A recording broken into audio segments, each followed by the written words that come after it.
Berjumpa lagi dengan channel Royan setelah Singin Fadli. Saya Royan. Kita masuk ke video yang kedua. Kemarin video yang pertama kita bahas perjalanan kita sampai ke Ijen. Kita yang sekarang kita akan bahas dari base camp Patuding sampai atas dan sampai kembali ke Jogja lagi. Jadi gini ceritanya. Ini jam 12. Terus kita mau persiapan naik. Yeay. Dan itu lampu punya orang nggak jelas. Kita hanya bangun, siap-siap, berkemas, hanya bawa peralatan yang perlu aja, contoh kayak minum, snack ringan, makanan, terus sama kompor sama gas untuk masak air di atas buat kopi dia. Jam 1 itu kita mulai berangkat, jam 1 malam kita mulai berangkat. Lalu dalam perjalanan ada sesuatu yang gak mengenakan banget. Teman-teman saya ternyata mereka nggak siap-siap untuk jalan kaki malam. Berapa ratus meter itu udah pada capek. Apalagi teman saya yang satunya, dia benar-benar saya geret pakai trekking pole. Saya megang ujung trekking pole, dia megang ujung trekking pole, saya geret itu kurang lebih hampir sampai atas. Kayak gitu terus. Karena capek. Kalau info sedikit, jalurnya kalau Ijen itu dia gini terus, tapi di situ pasir dan bawahnya udah di semen. Jadi agak beratnya di situ. Jadi pasirnya banyak itu yang agak memberatkan kaki kayak gitu juga. Selain kita menjaga keseimbangan, kita juga harus naik terus. Itu kalau Kawejen seperti itu sih. Jadi kalau menurut saya Kawejen lumayan mengerikan ya, karena pasirnya itu banyak. Akhirnya nyampe di atas, kami berusaha rombongan. Yang pertama saya dan Fitgay itu ingin ke Kawejennya, Blue Fair-nya. Kalau si dia sama dia kan langsung ke tempat melihat sunrise. Nah akhirnya saya turun ke bawah, namun Fitgay lebih dulu karena langkah kakinya lebih panjang dan saya lebih pendek. Jangkanya ya seperti itulah perbedaan jangka orang Indonesia sama orang luar kayak gitu. Jangka mereka luar biasa, cepet banget. Akhirnya ketika dia udah naik dari Blue Fire untuk ke sunrise, saya baru ketemu ketika mau turun.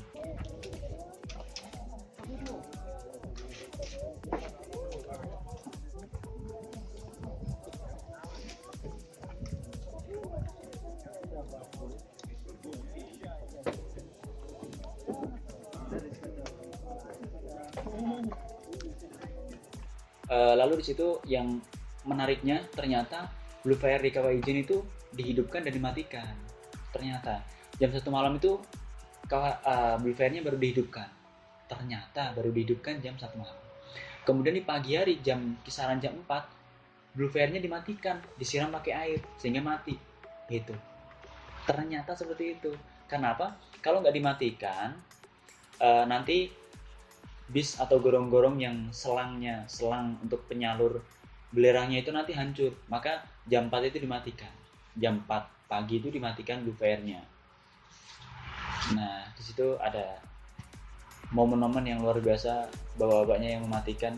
Saya akui, padahal orang yang mematikan Blue Fire itu dia benar-benar naik di Blue Fire-nya dan mematikan dengan air, dan di situ asapnya tebal. Asapnya Blue Fire itu saya sendiri nggak kuat, sampai benar-benar saya duduk berdiri karena saking sesak nafas berat, di hidung tuh pedih, di mata pedih. Bahkan saya melihat ada satu keluarga, dia bapak, ibu, dan 2 anaknya, laki-laki dan perempuan. Di situ mereka langsung kena asapnya itu, benar-benar jebret. Nah anak-anaknya duanya langsung nangis ketika itu, padahal anak-anaknya kurang lebih usianya 12-13 tahunan, dan mereka nangis. Ya memang pedih, di mata pedih, di hidung pedih. Saya sendiri saat di Blue Fire-nya itu di bawah, mata saya itu nangis terus, mengeluarkan air mata, dan hidung saya juga mengeluarkan air terus. Itu nggak tahu kenapa, ya saking pedihnya kayak gitu. Itu mengenai Blue Fire. Untung ketiga teman saya itu mereka nggak ikut Blue Fire. Kalau ikut ya mungkin mengalami sesuatu yang nggak mengenakan di situ. Jadi peringatan bagi orang yang mau ke Blue Fire-nya, wajib pakai masker. Minimalnya masker kain yang dibasahi dengan air, itu minimalnya. Lebih bagusnya pakai masker yang udah disediakan, nyewanya 25 ribuan. Akhirnya di pagi hari itu setelah melihat Blue Fire kemudian dimatikan, saya melihat suatu pemandangan yang luar biasa, yaitu di Kawah Ijen, danaunya Kawah Ijen yang diselimuti kabut-kabut tipis. Kita sudah melihat Blue Fire-nya. Sekarang ini kita disuguhi Kawah Ijen.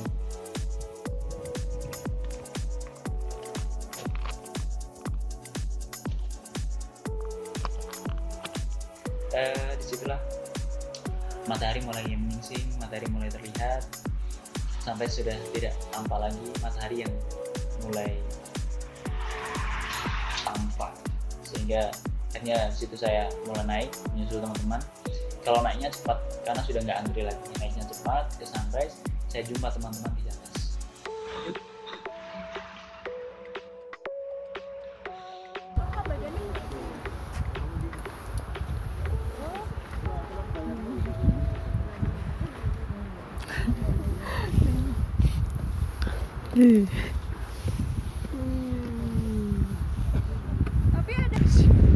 Hai teman. Hai teman. Apa kabar teman? Gimana? Baik-baik katanya. Ayo masuk. Aku buat video.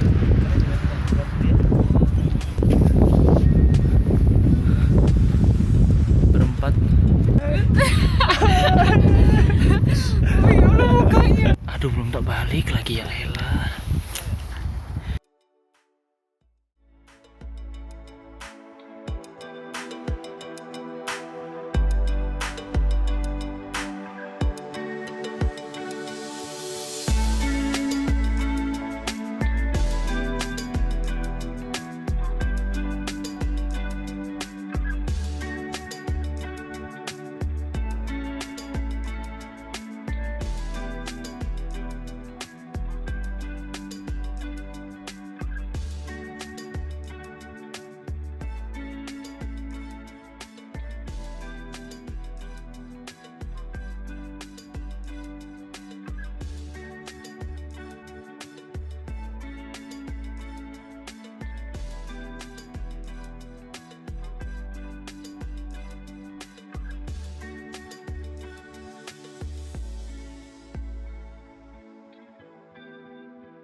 Yes.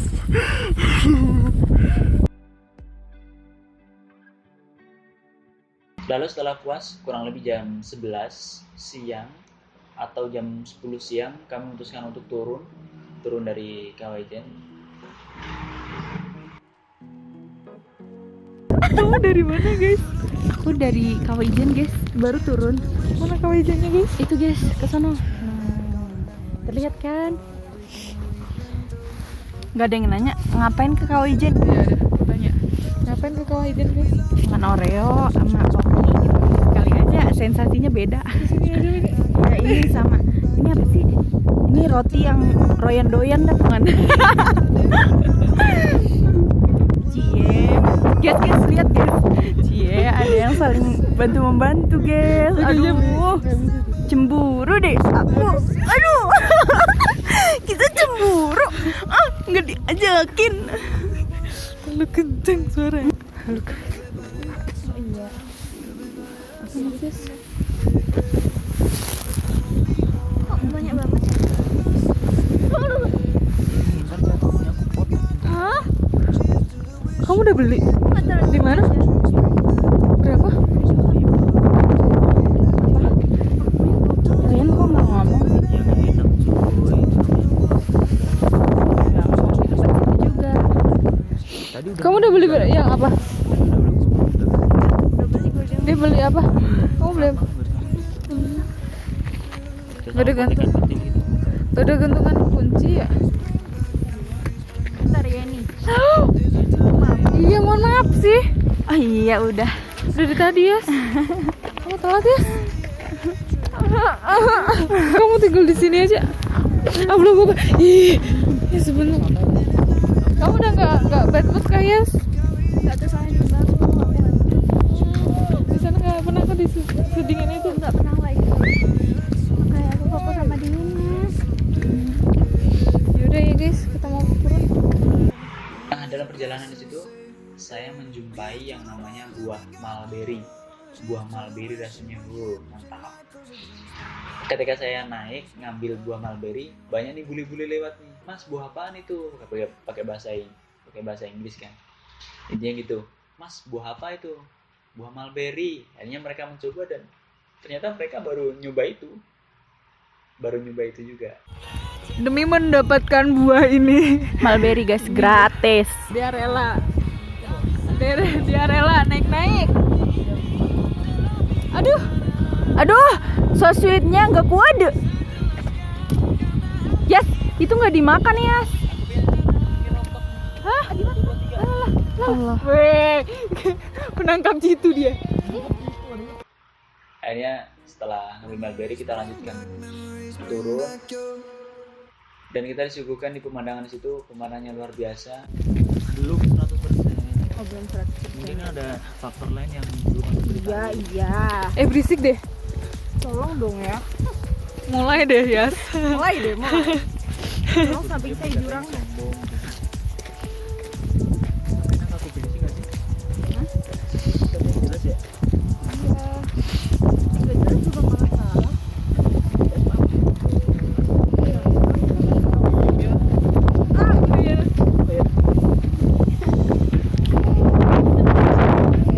Dia mah tidur. Enak. Ya makanya dia mah tidur, jadi diem.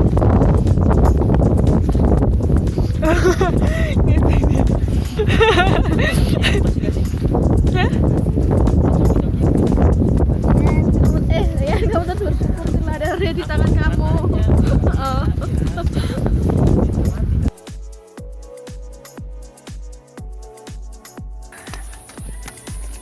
Yan, orang-orang ombo Yan. Tuh, kanan. Boleh? Kanan itu nih. Mohon maaf. Mohon maaf guys. Drama guys.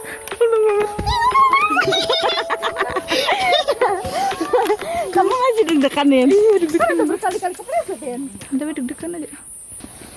Masih yang ada yang buat mie tuh mentah banget tuh. Jangan balap-balap weh.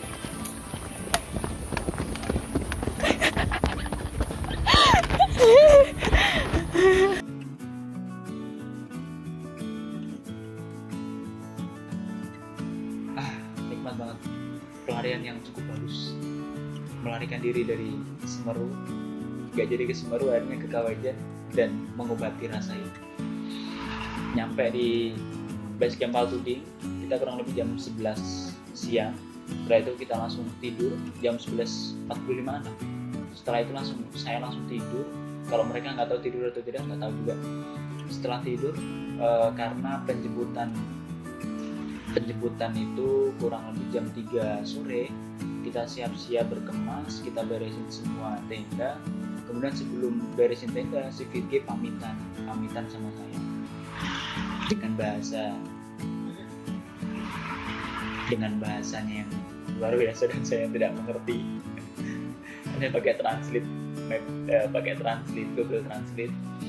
Dia pamitan dan saya diberi kopi yang dia habis dari Bali, terus dia ngasih kopi ke saya, kopi Bali.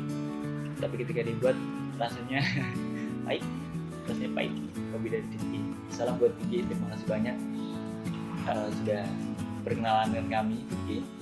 Kemudian setelah siap untuk berkemas pulang, kemudian kita nunggu di tempat penjemputan di situ.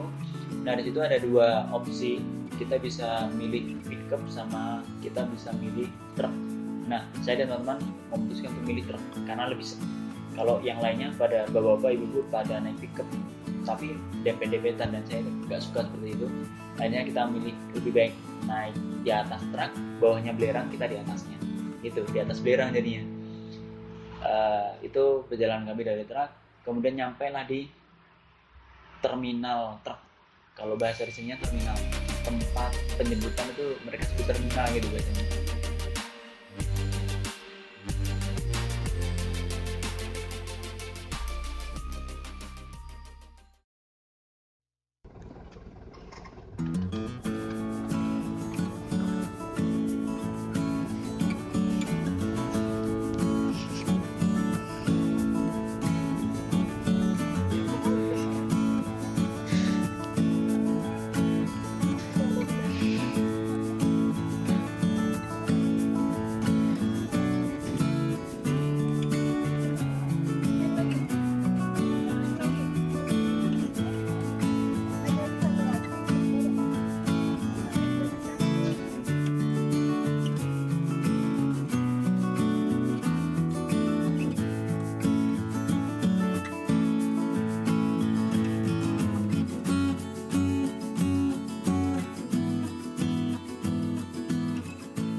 Sumatera.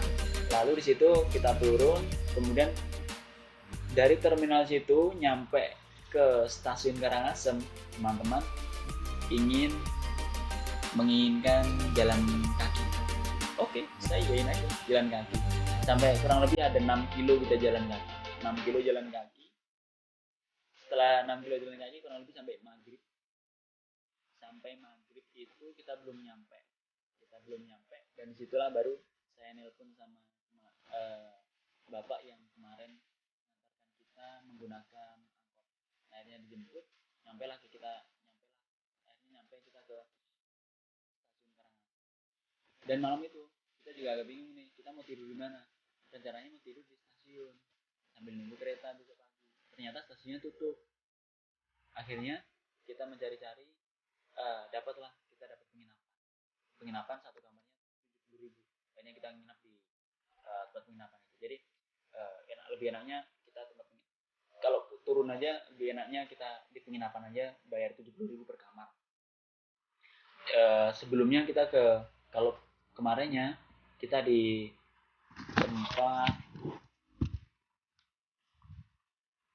rumah singgah, tapi nggak enak juga rumah singgah. Apa ya? Ini harus masak mungkin. Oh iya, masak apa tuh? Energen doang. Bukan masak gitu, masak air. Cepetan ini cerita bagaimana kita mendapatkan kos baru ini. Dengan penuh drama.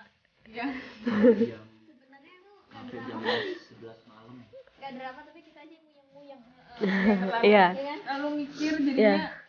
Mood udah pada hancur, giliran udah langsung pada. Royan biasanya di belakang. Paling belakang tuh. Semalam ngantuk langsung baik. Baik.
Cintai diri sendiri.